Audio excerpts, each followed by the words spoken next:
Dans ma série des jolis mots, je voudrais nommer. Ouais, nommer. J'aime ce mot, à consonance un peu nasale. Nommer.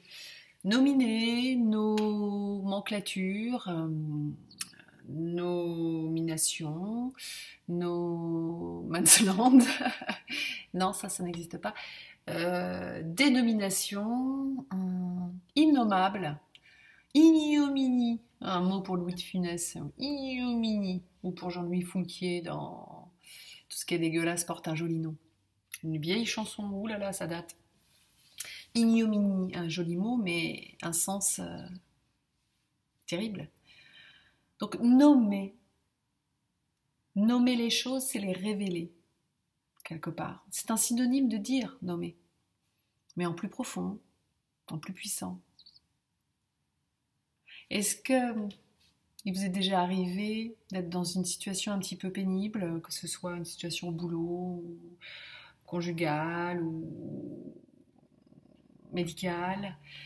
Voilà, prenons cet exemple par exemple, médical. Où vous accompagnez quelqu'un, par exemple, vous savez très bien que cette personne elle a des symptômes qui semblent vraiment importants et beaucoup plus importants qu'elle ne le semble le savoir ou le voir.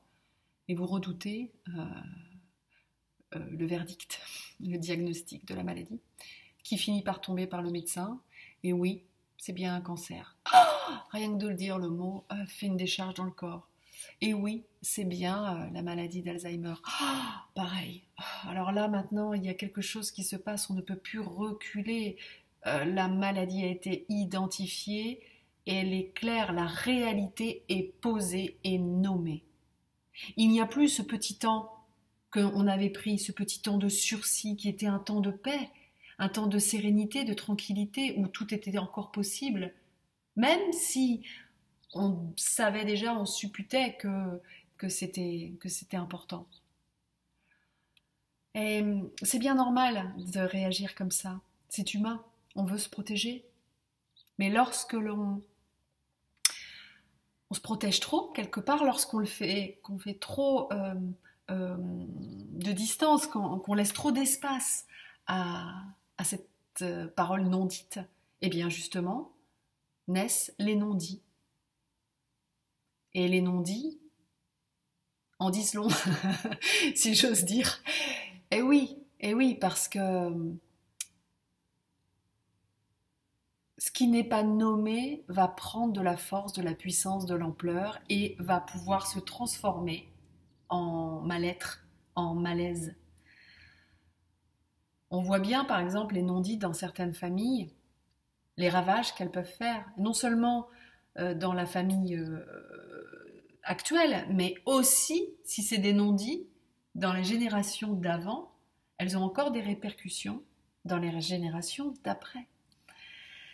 Donc, nommer les choses, révéler les choses, c'est parfois très difficile, bien sûr, mais cela nous aide à avancer plus vite et fuir la réalité n'a jamais aidé personne à aller mieux. Donc, l'idée, c'est vraiment d'essayer de prendre cette responsabilité-là, qui est difficile, encore une fois. On peut se faire aider pour ça. Et de réussir à nommer les choses. Les choses nommées sont enfin révélées. Et même s'il y a une notion de douleur, de difficulté, il y a aussi une notion de soulagement. Parce que ce qui est révélé existe et bon, bah maintenant, ok, on fait avec ça. Il en est de même pour les émotions. Une émotion a besoin d'être reconnue.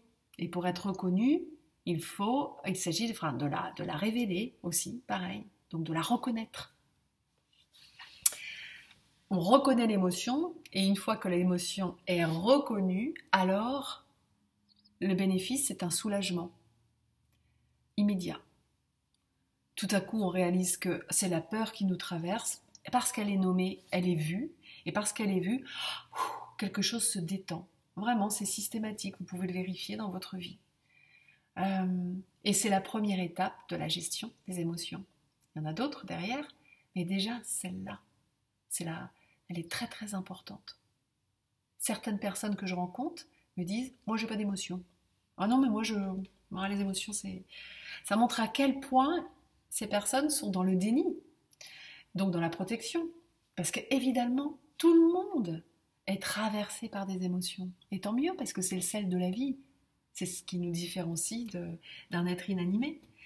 Donc, les émotions vont révéler, vont vous permettre vraiment de démarrer une nouvelle façon de voir les choses et de vivre, tout simplement.